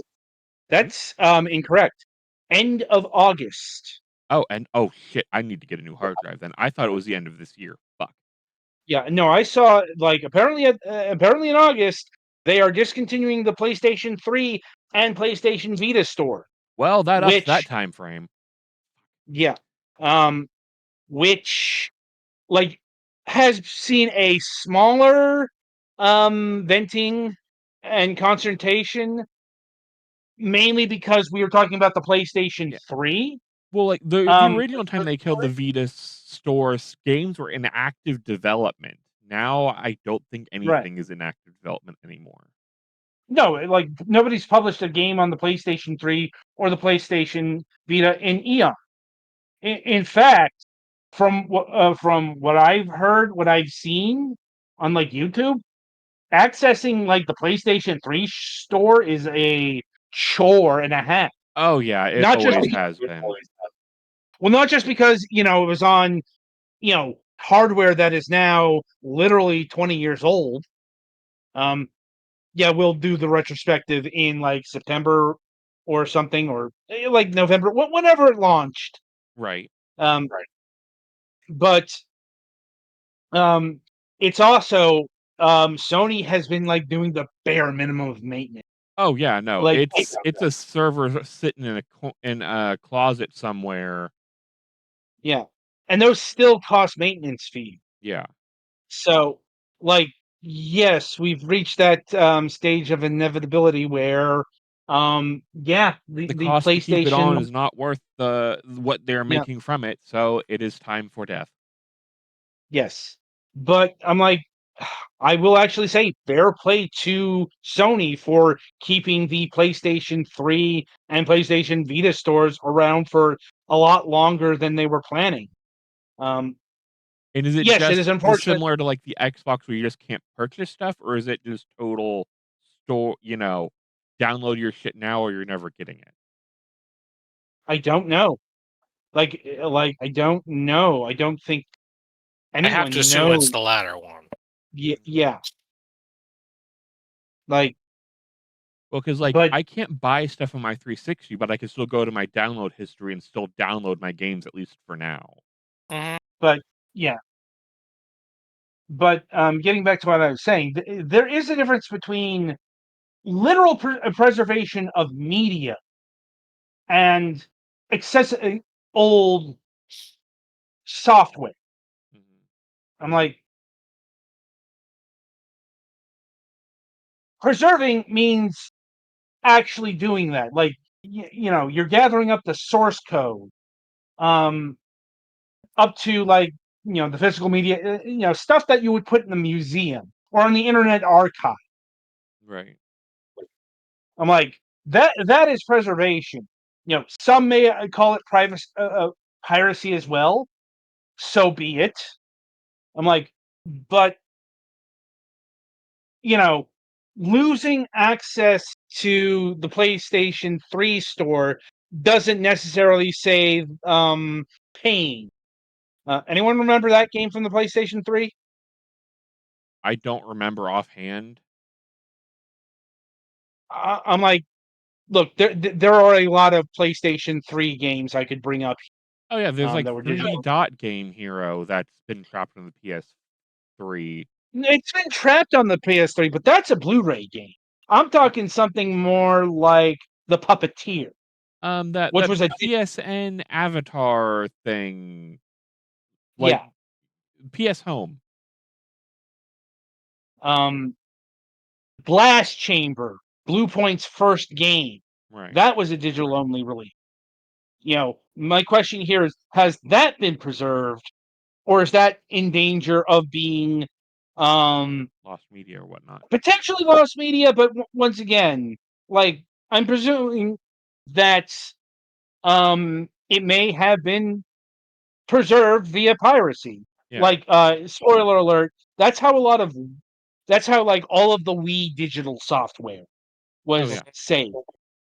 It was either Because piracy or literally going around grabbing thrift store Wii's, connecting them to the eShop, and pulling whatever games they had access to. right, but here's the other thing. Wii software, like Wii digital software, was ridiculously easy to pirate. Oh yeah, and also it didn't help that any software the console had was tied to the console's serial number, not an account. Right. So that's why it was easy to just grab a bunch from a thrift store, get the game files, and then send them to the whatever piracy server you use. But yeah, so people are caterwauling about the all digital future, and truth be told, the all digital future's actually been here. It's finally come for console. Yeah. Because mobile devices literally always been digital. Mm-hmm.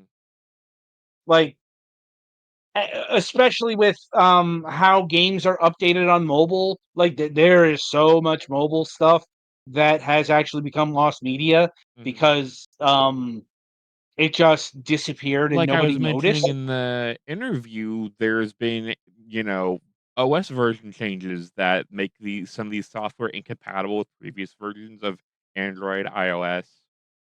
Yep. And the Your only way Windows that some of Phone the games.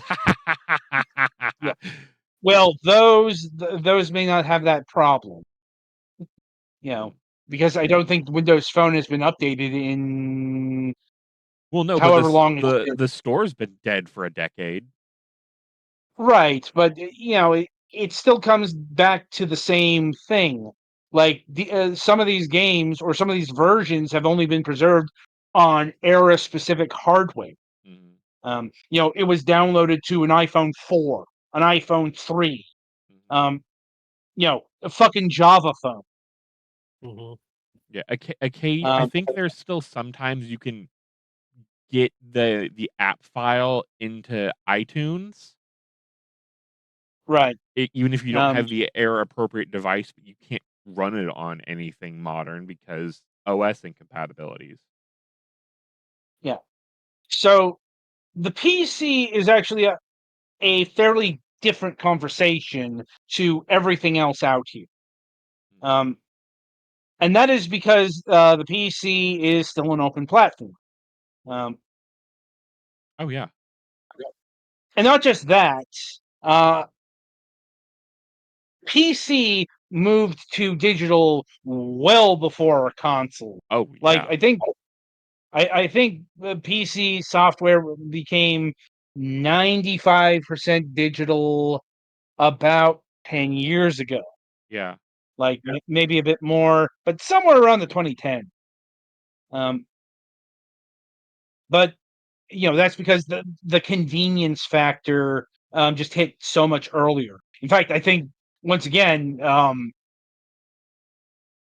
desktops, laptops, optical drives stopped being sold in PCs about that long ago. Like, but it's also we have things from GOG, which believes in DRM free gaming. I'm like, It's just really unfortunate that that they've turned to Nazism. Yeah. Like those were not Slavic runes. That was an SS symbol. Yeah. Fuck you guys. And Like, of course we have Steam. yeah, so Steam is like Steam very much has the ability to download, download your old purchases, no matter how long ago you purchased them. Yeah. Once again, like I can download my version of Outrun 2006 Coast to Coast. Even though it doesn't even like have a Steam page anymore, I can still download it. I can still access this thing.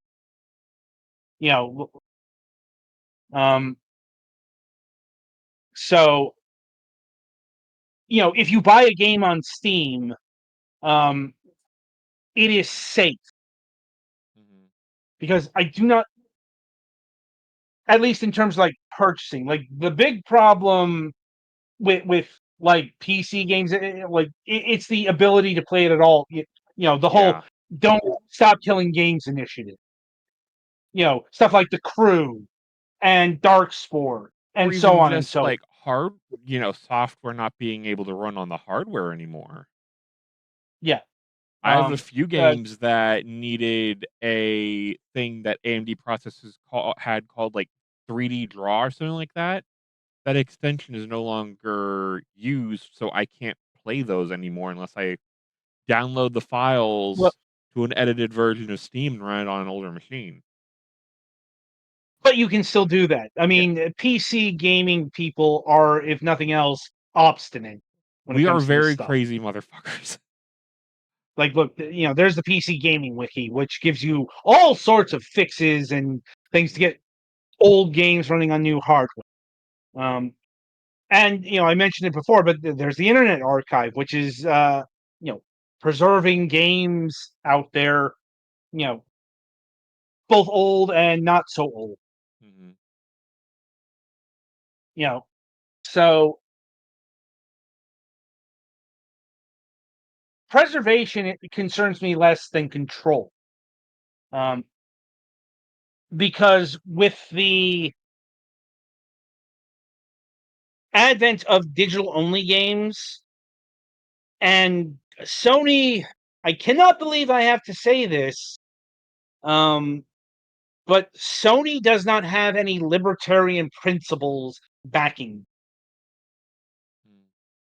That is to say, they very much care how you purchase your games, how you, what you do with your game.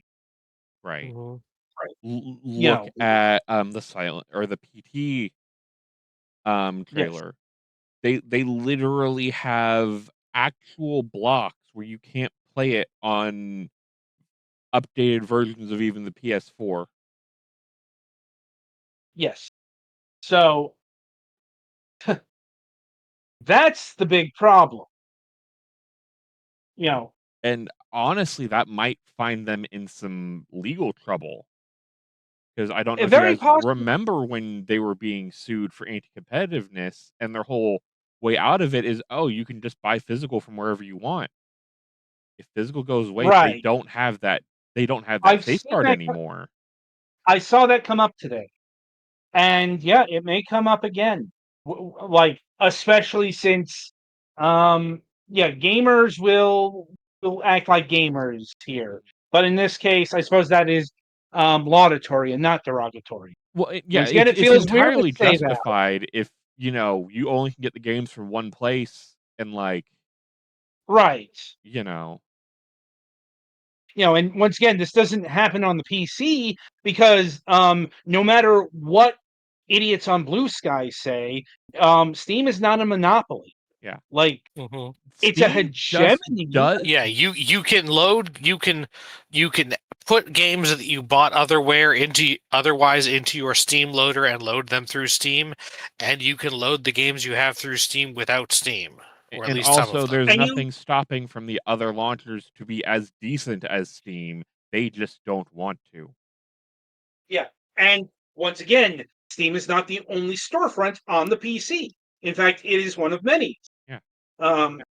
It's just, Steam put in the fucking work to make it more convenient, more desirable than piracy. Yeah. Yeah. And like EGS, I don't even know if they have a cart feature yet. They finally did get. Oh, they get finally that added that after years? Yes. But you kind of see where I'm going with that, you know? People's Yeah, cards were getting flagged for fraud if they bought more than 2 games at a time. I know we lamented that before, but the EGS does have a shopping cart. The problem is, once again, the EGS suffers from a lack of personality. Outside of the dreadful personality of Tim fucking Sweeney. Well, and also just Because like I can't get recommendations from my friends on EGS, partly because I don't have many friends there, but they don't have the infrastructure for it. right, EGS is so below Steam in terms of feature. That some of that has to do with time. Right. Epic Games launched the EGS in 2018, Mhm. and thus was very, very late to a party that had already concluded. Yeah. I The was the there. joke I bring up a lot in reviews, this has been a solved issue for decades, you know? Yeah, but if they wanted to compete, they probably should have entered the game in 2009, because people forget that time in PC digital distribution. It was so much more fragmented. Mhm. Steam was not the powerhouse it was even a few years down the line. This is still the gated community Steam Oh, that yeah, nobody this remembers. was if you were third party on Steam, you were basically a god. Well, you were also in Steam's favorability. Yes. Um, but this was also the era where we had Microsoft's first, games for Windows Live. Yeah. We had anyone else remember Desura? God damn it, Only Adam. the name vaguely. Yeah, Desura was the indie distribution channel Yep. of that era. Oh, Like, fucking hell. You made me remember that. yeah, it was the itch.io, but there we go. Itch.io exists. Mhm. Fucking GOG. Humble GOG, Bundle, like, yes, you can get yeah, keys for Steam on Humble, but you can also just get the DRM free version of the game. Amazon Digital Count. Mhm. And not just Once again, Amazon Digital itself, Amazon Luna. yep.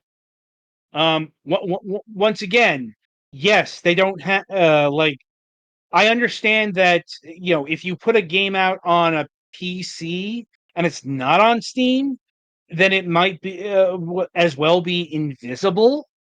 But that, once again, that's hegemony. Yeah. That's not a monopoly.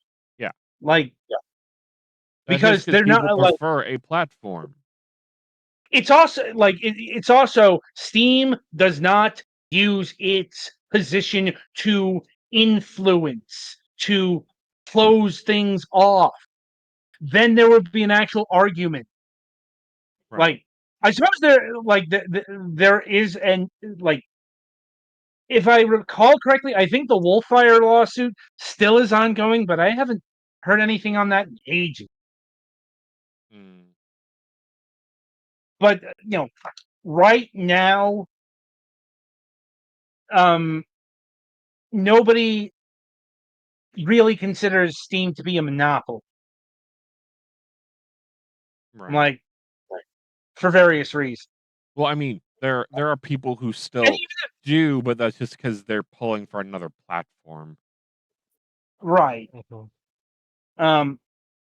instead of Because making the once again, platform they want better, they would rather pull Steam down. yeah.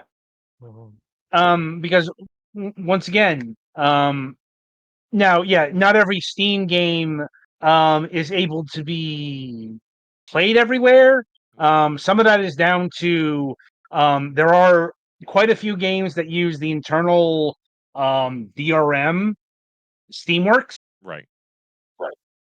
Some use other fucking God, like Denuvo. Yeah, fuck Denuvo. Yeah, that's actually why I stopped playing the Dead Space remake, Mm-hmm. because surprise, surprise, it was affecting the fucking performance.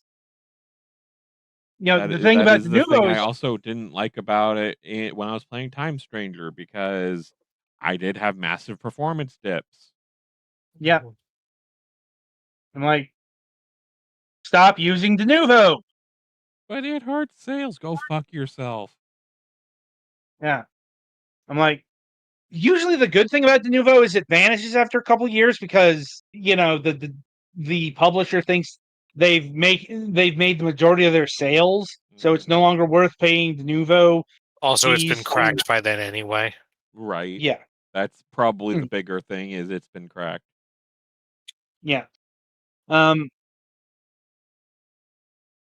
So the PC is not facing the same quandaries that consoles are facing, Mm-hmm. like, or mobile is facing. Now, will Sony reverse course? I guess we'll see in a little bit, because since this just got announced, it's gonna take a while for any sort of pressure campaign to actually work. And it also depends on what the final look of the PS6 is going to be. If it truly is Uh-huh. discless, then there is more than likely not going to be, no matter what we cry and moan, there just won't be any more discs, because they're not going to make a disc system for it. Indeed. So time will tell on this matter. Right. Anyway, so yeah, I think that's about it here. And indeed, that'll bring an end to another episode of Fragments of Silicon. So, coming up on the week ahead, once again, no MSP, returns in August, yada, yada, yada. On Friday, July 3rd, we'll be welcoming Emma Perkins of Rhino Rock Studio. Yeah, so they are, how to put this, a bit of a journeyman publisher and developer. That is to say, they do outsourcing as well as publishing games. And they do a whole bunch of stuff. You know, like they published a mobile game called Creature Companions, a fast-paced, replayable heist sandbox thing called Raid. And the game we're really going to focus on Friday, in that they actually sent us codes, Outblast, which is inspired by classic arcade shooters like Resogun. Outblast delivers fast-paced arcade action in both VR and flat screen. So look forward to that. And coming up on the Sunday reviews, we'll be having reviews of R-Type Dimensions 3. Oh boy, there's a lot to say here. Not a lot of it good. The Mary Fairy, Misoke, and Titanium Court, which is kind of hurting my brain right now. But not for puzzly reasons. More on that on Sunday. So, until next time, I shall wish you good gaming.